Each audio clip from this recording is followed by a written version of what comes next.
Luxury watch brands people love to hate on. The watch world has its fair share of villains over time.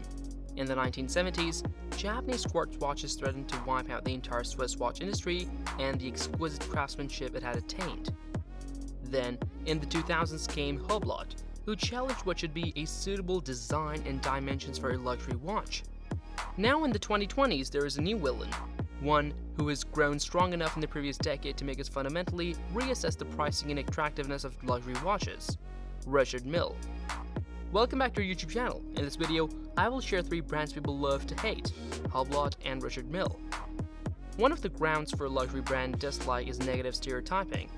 This tide can be easily turned with the entry of celebrities, influencers paired with product placement, or a polarizing subculture linked with the brand.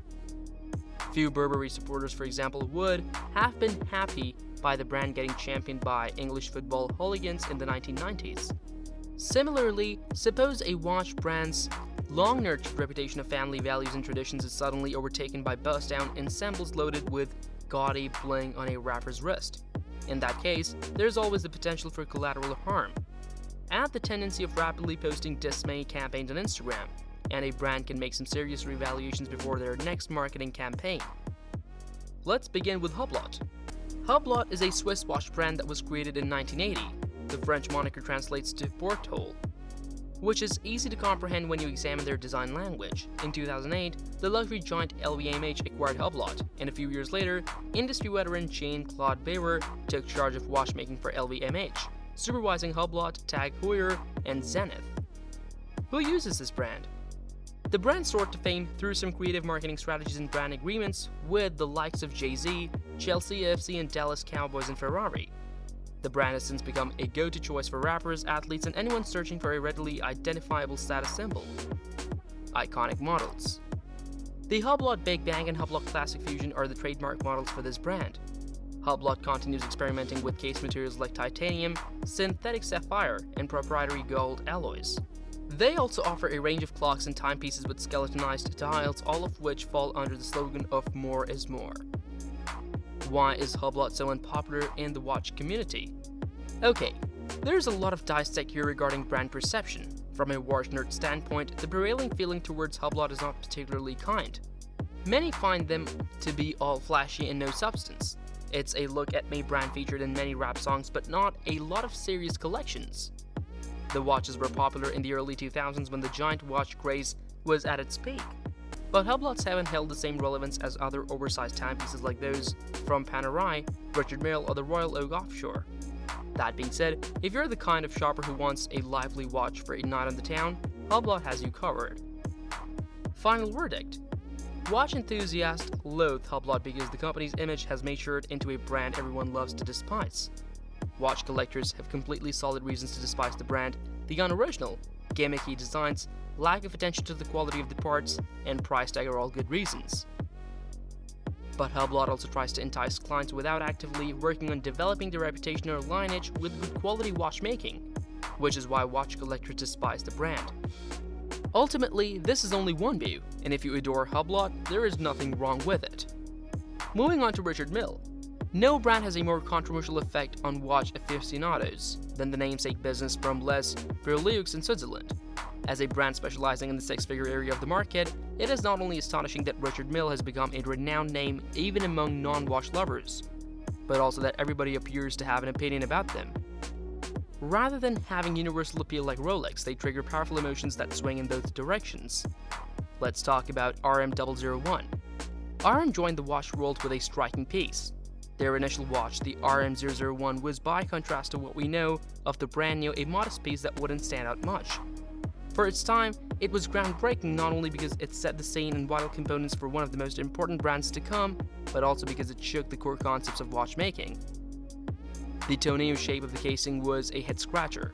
The narrative behind the creation of this old case form was that on a sleepless night, Mille sculpted what he considered the most comfortable casing for the human wrist out of a bar of soap. The result was a case that, while being exceedingly hard to machine, managed to strike a perfect balance between swooping lines and aggressive angles. The movement within was created to be equally remarkable, if not more so. Finishing and execution aside, the focus was on the tourbillon, which was wonderfully shown using a sapphire dial. While the tourbillon complication was nothing unusual, it was, and to this day still is, regarded as a fairly fragile complication. That is to say, that a tourbillon fits into a sports watch about as elegantly as a big man into a Ferrari. The RM001 was a technically stunning timepiece on par with what other companies had to offer. It was nevertheless radically different in styling and execution from all the other watchmakers. That could be because Richard Mille is not a watchmaker but has a degree in business and is a marketer first and foremost. His 50-50 cooperation provides the technological know-how with Dominique Dunat, whom he met during its position as CEO of his horological section at the jeweler Mao Bossin. Priced to shock the industry. The distinct contrast of this watch to anything else in the market was also reflected in its pricing. With a retail price back in the day of around $250,000, it was priced far and beyond what all the other brands had to offer and more expensive than some grand complications. This pricing was possibly the most clever aspect of this entire watch. Not only did it startle the business and create attention around this new company, it also gave birth to a new industry area. Since Richard Mille was the first manufacturer to be courageous enough to enter a new market, they also had the monopoly on an unexplored customer who was already bored by all their Pateks, Langes, and Vacheron in their drawer, creating their market sector. Every year following the debut of RM001 was one of expansion of Richard Mille, and each watch seemed to transcend the scale of the prior one. Each timepiece followed the brand's ethos of developing a racing machine for the wrist. We shall get back to the parallels between specific wheel companies and RM, but what does Mille even mean with his racing machine slogan? Watches for a certain individual. Why is that though? While Rolex, Omega, or Tag Heuer generally offer watches for sports, Richard Mille crafts timepieces customized for a single individual.